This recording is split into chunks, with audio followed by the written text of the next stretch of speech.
শিক্ষার্থীরা সবাইকে আসসালামু আলাইকুম রহমতুল্লাহি ওয়া বারাকাতুহু। সবাইকে চ্যাপ্টার 4 এর এমসিকিউ ওয়ান শর্ট ক্লাসের পার্ট 4 এর স্বাগত। আজকে আমরা এই অধ্যায়ের বাকি এমসিকিউ সমাধান করব।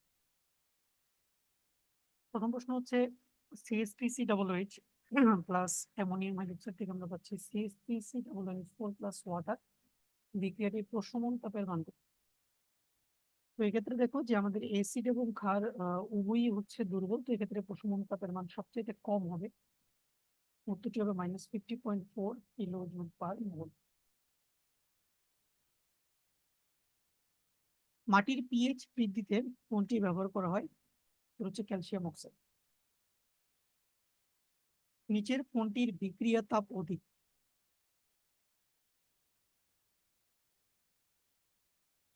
হচ্ছে সোডিয়াম হাইড্রোক্সাইড এবং হাইড্রোজেন ক্লোরাইডের বিক্রিয়া তাপ, বিকজ এক্ষেত্রে এইচএফ এর মধ্যে যে এফ মাইনাস আয়নটা থাকে এটা আকারে অনেক ছোট হয়, এটার হাইড্রেশন খুব ভালোভাবে ঘটে, এই জন্য প্রচুর পরিমাণে তাপ শক্তি নির্গত হয়, এই জন্য এই বিক্রিয়া তাপ সবচেয়ে বেশি হয়।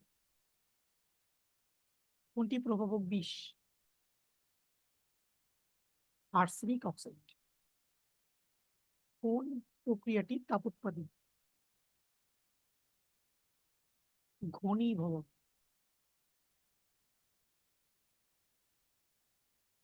CSTC double H plus NH থেকে আমরা পাচ্ছি CSTC double O NA plus পানি, বিক্রিয়ার ডেল্টা এইচ কত হবে? সেক্ষেত্রে আমাদের অ্যাসিডটা দুর্বল, এই জন্য এই বিক্রিয়ার প্রশমন তাপের মান স্বাভাবিক প্রশমন তাপের মান অপেক্ষা কম হবে এবং উত্তর হবে -55.22 কিলোজুল পার মোল। কোন তাপমাত্রায় পানির আয়নিক গুণফলের মান সর্বাধিক?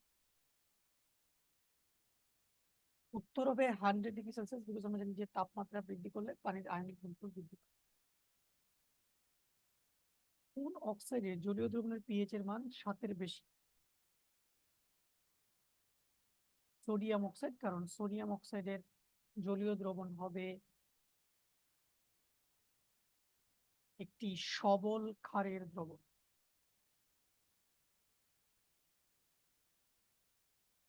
নিম্নোক্ত পরিবর্তন কোন ধরনের? তবে পরমাণুকরণ তাপ, কারণ এক্ষেত্রে 1 মোল ক্লোরিন পরমাণু উৎপন্ন হচ্ছে। কোন বিক্রিয়ার প্রশমন তাপের মান সবচেয়ে কম? উত্তর হবে অপশন ডি, মিথানোয়িক অ্যাসিড এবং অ্যামোনিয়াম হাইড্রোক্সাইডের বিক্রিয়া, বিকজ এখানে অ্যাসিড এবং ক্ষার দুইজনই দুর্বল।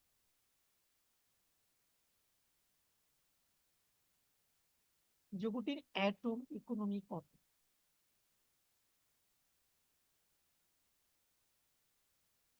আমাদের অ্যাটম ইকোনমি আসবে কাঙ্ক্ষিত উৎপাদের উপর। এক্ষেত্রে আমাদের কাঙ্ক্ষিত উৎপাদ হচ্ছে ইথাইল অ্যাসিডের, তো এটার টোটাল ভর হচ্ছে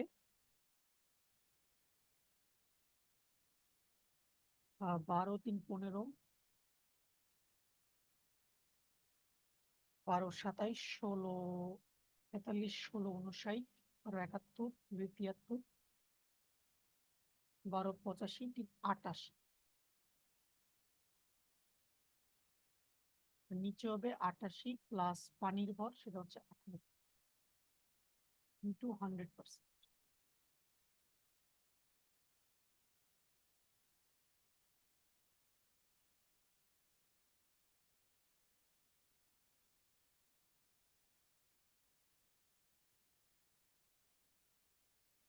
চলে আসবে 83%।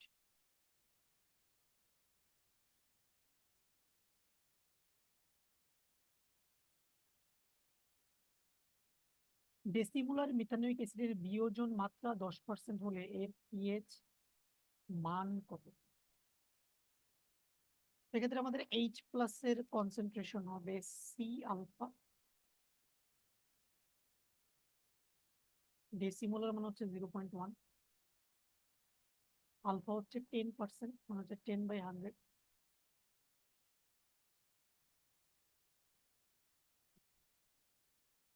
আমাদের আসবে হচ্ছে 0.1 ইন্টু 10 ডিভাইড বাই 100, মিনস 0.01 তাহলে পিএইচ হবে negative log H plus.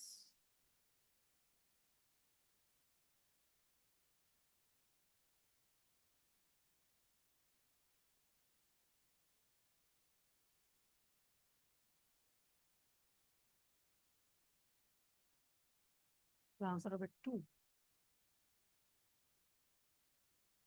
C. একটি বাফার দ্রবণে 0.2 মোল মোনো বেসিক অ্যাসিড যার পিকে দেওয়া আছে 4.8 এবং 0.02 মোল উক্ত অ্যাসিডের পটাশিয়াম লবণ আছে, এর পিএইচ কোনটি? আমরা জানি যে বাফার দ্রবণের পিএইচ হচ্ছে pH is equal to pKa plus log, উপরে হচ্ছে লবণের মোল সংখ্যা, নিচে হচ্ছে অ্যাসিডের মোল সংখ্যা যদি অ্যাসিডিক বাফার হয়। তাহলে পিকে হচ্ছে 4.8, লবণ হচ্ছে 0.02 আর অ্যাসিড হচ্ছে 0.2।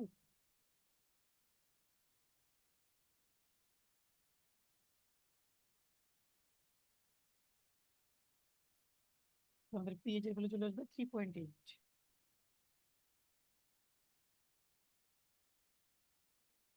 নিচের কোন বাফার দ্রবণ মানবদের রক্তের পিএইচ নিয়ন্ত্রণ করে না?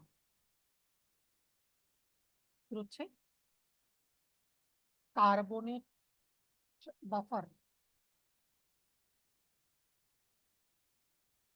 না, এটা তো রক্তের পিএইচ নিয়ন্ত্রণ করে, ফসফেট বাফার করে, প্রোটিন বাফার করে, অ্যাসিটেট বাফার করে। নিচের কোন গ্যাসের জ্বালানি ক্ষমতা সবচেয়ে বেশি? মিথেন।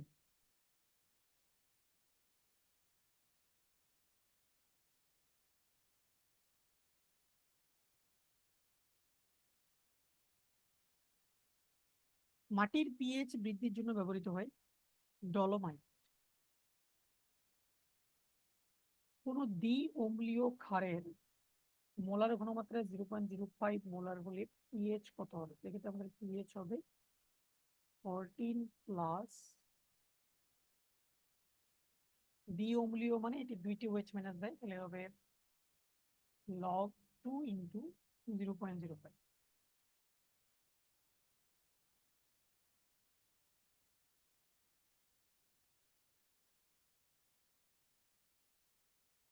উত্তর হবে 13।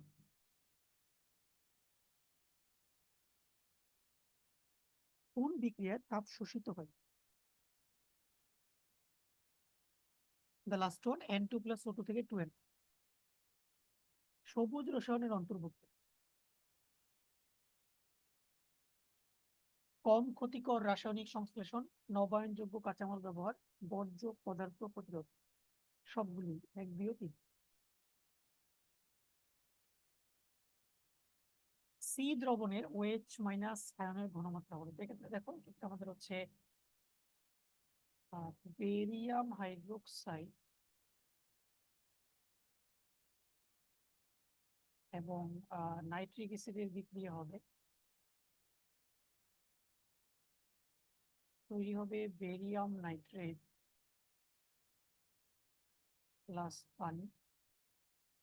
ব্যালেন্স করলে আমাকে এখানে দিয়ে দিতে হবে আর এখানে দিয়ে দিতে হবে।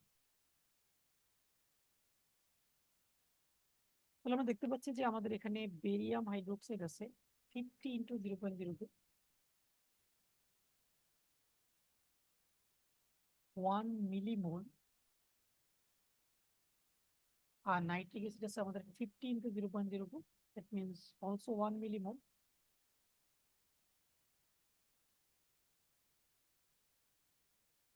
লবণ, পানি 0.0 আছে। তাহলে দেখো যে নাইট্রিক অ্যাসিডের 2 মোলের সাথে বেরিয়াম হাইড্রোক্সাইডের কয় মোল বিক্রিয়া করে? 1 মোল বিক্রিয়া করে।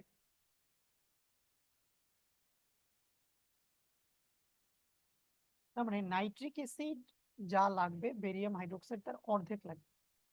তাহলে নাইট্রিক অ্যাসিড যদি আমাদের 1 মিলিমোল পুরোপুরি শেষ হয়ে যায়, তাহলে আমাদের বেরিয়াম হাইড্রোক্সাইড অবশিষ্ট থাকবে 0.5 মিলিমোল। ওকে।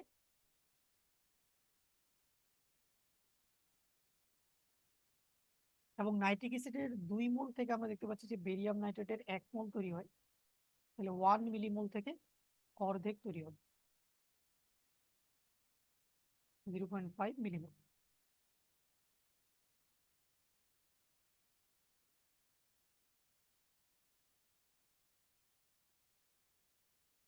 আমরা দেখতে পাচ্ছি যে বিক্রিয়া সংঘটিত হবার পর 0.05 মিলিমোল বেরিয়াম হাইড্রোক্সাইড অবশিষ্ট থাকে। তাহলে আমি যদি হাইড্রোক্সিল আয়নের ঘনমাত্রা বের করতে চাই, তাহলে হাইড্রোক্সিল আয়নের মোল সংখ্যা হবে 0.5 এর double, because 1 mole barium hydroxide আমাকে 2 মোল হাইড্রোক্সিল আয়ন প্রোভাইড করবে। তাহলে হবে 2 ইন্টু 0.5, আমরা এটাকে মোলে নিব, তার মানে আমরা এটাকে 10⁻³ দিয়ে গুণ দিব, আর টোটাল আয়তন হবে 50 + 50 100। এটাকে আমরা লিটারে নিব, 10⁻³ দিয়ে গুণ করব, আসবে 2 ইন্টু 0.5 ভাগ 100।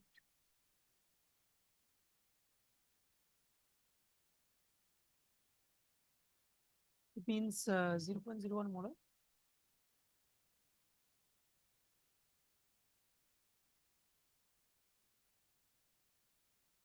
উত্তর হবে অপশন।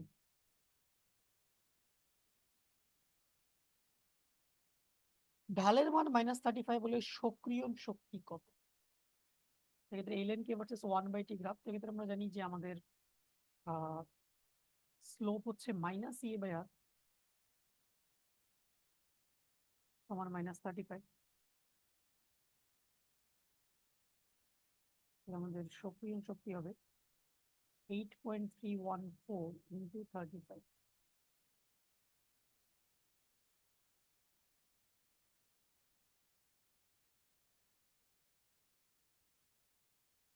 তাহলে আসবে হচ্ছে 291 জুল পার মোল।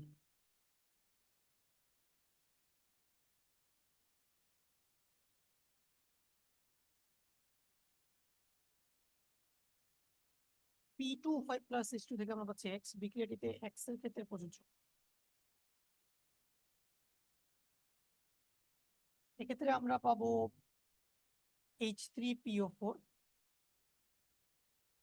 এটার ক্ষারকত্ব 3, দ্যাট ইজ কারেক্ট, এবং এটা পলিপ্রোটিক দ্যাট ইজ অলসো কারেক্ট। তাহলে 1 এবং 3।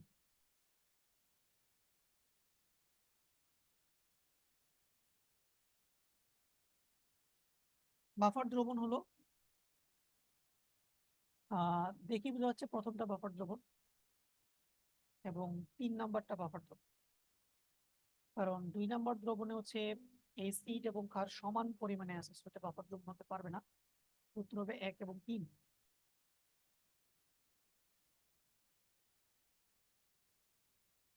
কার্বন প্লাস অক্সিজেন থেকে আমরা পাচ্ছি কার্বন ডাই অক্সাইড, বিক্রিয়াটি হলো কার্বনের দহন বিক্রিয়া, দ্যাট ইজ কারেক্ট, কার্বন ডাই অক্সাইড গঠন বিক্রিয়া, দ্যাট ইজ কারেক্ট, তাপ উৎপত্তি বিক্রিয়া, দ্যাট ইজ অলসো কারেক্ট। 1, 2 এবং 3। বেগ ধ্রুবকের মান বিক্রিয়া ক্রম নির্ভর, দ্যাট ইজ কারেক্ট, সক্রিয় শক্তি নির্ভর, দ্যাট ইজ কারেক্ট, তাপমাত্রা নির্ভর, দ্যাট ইজ কারেক্ট। 1, 2 এবং 3।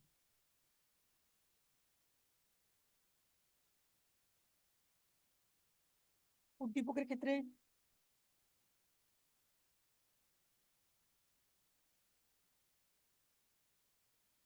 তো আমরা দেখতে পাচ্ছি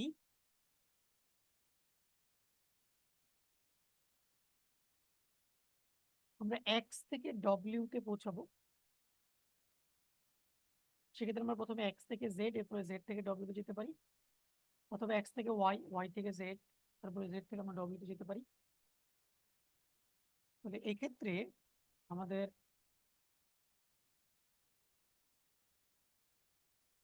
যদি আমরা এক্স থেকে জেড কনসিডার করি, তাহলে ΔH1 অবশ্যই ΔH2 + ΔH3 সমান হবে, দ্যাট ইজ কারেক্ট। এবং আমরা যদি ΔH5 এর কথা চিন্তা করি, তাহলে ΔH5 হচ্ছে এক্স এবং ডব্লিউ এর মধ্যে হবে, তাহলে সেক্ষেত্রে হবে ΔH2 + ΔH3 + ΔH4, that is correct. উত্তর হবে 1 এবং 2।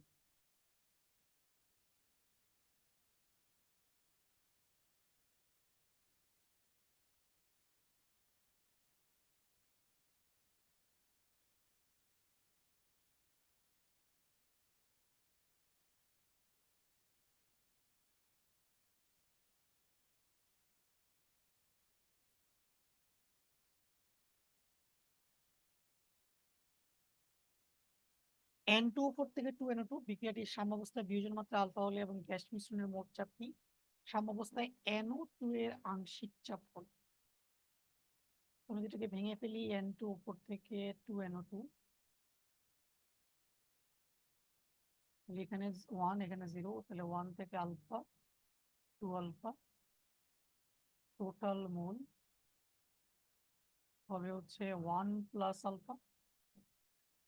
তাহলে NO2 এর আংশিক চাপ হবে নিজের মোল মানে হচ্ছে 2 alpha divide by total mole 1 plus alpha into total pressure P. উত্তর হবে option B.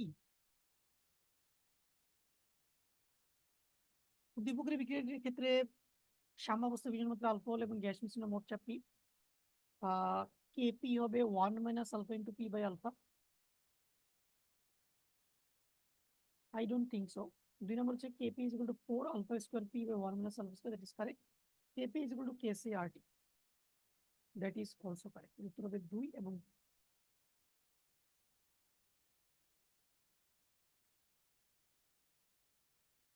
2ab2 plus b2 থেকে আমরা হচ্ছে আমরা 2ab3 delta H নেগেটিভ সাম্য বিক্রিয়াটিতে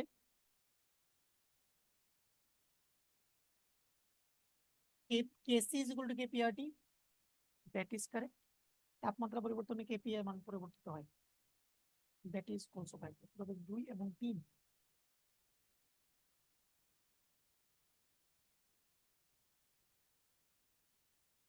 সাম্য বিক্রিয়াটিতে Ab3 এর উৎপাদন বৃদ্ধি পাবে।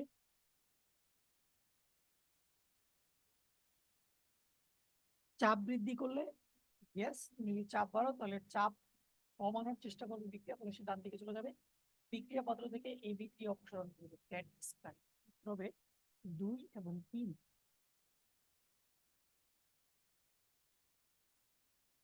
তো শিক্ষার্থীরা আজকে এতটুকুই ছিল। আমরা পরবর্তী ক্লাসে বাকি সমাধান। ভালো থাকো।